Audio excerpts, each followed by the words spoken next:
নমস্কার সবাইকে। সবাই কেমন আছো? খুব ভালো আছো? আমিও খুব ভালো আছি। আজকের একটা ইলিশ মাছের রেসিপি নিয়ে চলে এসেছি। আজকে বড় ধরনের একটা ইলিশ মাছ আমাকে এক বন্ধু খেতে দিয়েছে। যেহেতু আমার রান্নার ভিডিও দেখে, সেই আমাকে একটা ইলিশ মাছ দিয়ে গেছে, দিদিভাই তুমি রান্না করে এইটা তুমি দেখাবে। তাই তোমাদের কী রেসিপি দেখাবো, তার জন্যে নারকেল দিয়ে, সর্ষে দিয়ে ৪ চামচ, তোমরা আমার সাথে গল্প করতে করতে তোমরা অবশ্যই দেখে নাও। ৪ চামচ আমি কিন্তু সর্ষে নিয়েছিলাম। নিয়ে এবার মাছটাকে কিন্তু আমি কেটে ভালো করে ধুয়ে রেখেছিলাম। এবার আমি নুন, হলুদ একসাথে ভালো করে মাখিয়ে রাখছি। 10 মিনিট এই মাখানোটা রেখে দেবো। দেখো ভালো করে এপিট ওপিট করে নাড়িয়ে করছি, যাতে সব জায়গায় নুন হলুদটা লাগে। মাথাটাকেও নিয়েছি, যেহেতু আমাদের বাড়িতে মাথা খেতে সবাই খুব ভালোবাসে, সেই কারণে মাথাটাকেও বাদ দিইনি। এই দেখো আমি সব মাখিয়ে ট্রলারে রেখে দিচ্ছি পাক্কা 10 মিনিটের জন্য। তার উপরে তোমরা ভালো করে লক্ষ্য করো, আমি কিন্তু সর্ষের তেল দিচ্ছি। সর্ষের তেলটা দিতে কি সুন্দর দেখতে লাগছে না? আমার তো খুব সুন্দর লাগছে। আর ইলিশ মাছ দেখলেই আমার জিভে কিন্তু জল চলে আসে। আমার ফেভারিট মাছ হচ্ছে ইলিশ মাছ। কয়েক টুকরো কাঁচা লঙ্কা নিয়েছি, তাতে নিয়েছিলাম কাজু বাদাম, আর দিয়েছিলাম ১ প্যাকেট পোস্ত। ২০ টাকার যে প্যাকেটগুলো হয় সেই প্যাকেটটা নিয়ে নেবে। তাতে আমি একটু জল দিয়ে দিয়েছিলাম, দিয়ে ভিজিয়ে রাখছিলাম যে সর্ষে, ওটাও দিয়ে দিলাম।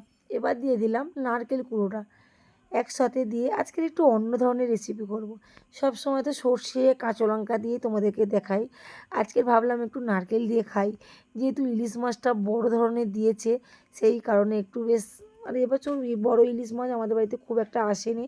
এত মাছের দাম, আর সত্যি কথা বলতে মাছ পাওয়াও যাচ্ছে না। সেই কারণে আর এত নিম্নচাপ ধরছে যে বাজারে মাছ পাওয়া যাচ্ছে না। তোমাদের সাথে গল্প করতে করতে আমি কিন্তু মিক্সচারে পুরো বেটে নিলাম। নিয়ে একদম পুরো এই যে নামিয়ে নিয়েছি একটা বাটিতে। একটু বড় সাইজের বাটি নিলাম, যাতে এই টিফিন বক্সটায় আমি কিন্তু মাছগুলো দিয়েই রান্না করব। তার জন্য টিফিন বক্সের পুরোপুরি দিয়ে দিলাম। এইবার তোমরা একটু লক্ষ্য করো, আমি কিন্তু সর্ষের তেল দিচ্ছি।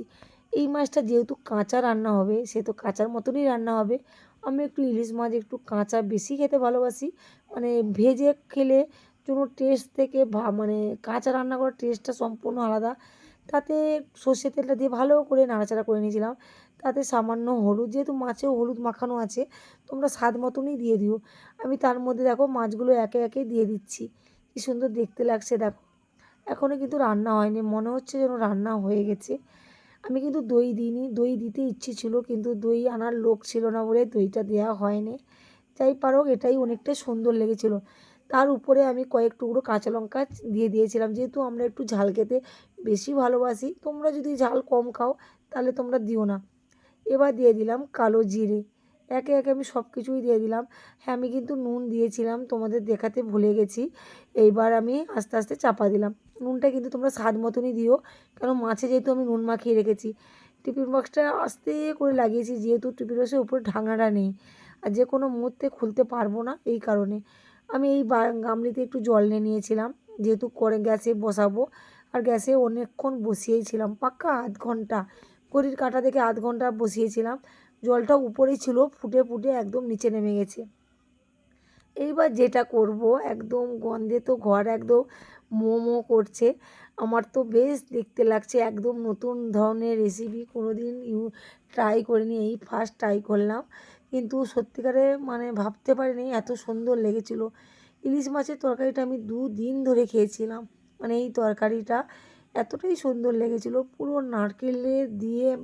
অনেকে নারকেলের দুধ দিয়ে করে, কিন্তু নারকেলটা দিয়ে সম্পূর্ণ খেতে আলাদা লেগেছিল, বাম্পার লেগেছিল। কার কেমন লাগে জানি না, আমাদের তো ভীষণ সুন্দর লেগেছিল। আর এর সঙ্গে যে গ্রেভিটা নিয়ে আর ঝরঝরে ভাত, ওরে না, খুবই সুন্দর, খুবই সুন্দর। আর ভিডিওটা কেমন লাগছে অবশ্যই কমেন্ট করো, আর লাইক করো, আর একটু সাবস্ক্রাইব করে দিও। আর যদি নতুন নতুন কিছু রেসিপি দেখতে চাও, অবশ্যই এই দিদিভাইটাকে কমেন্ট করো। কালকে নতুন একটা রেসিপি নিয়ে চলে আসবো। টাটা।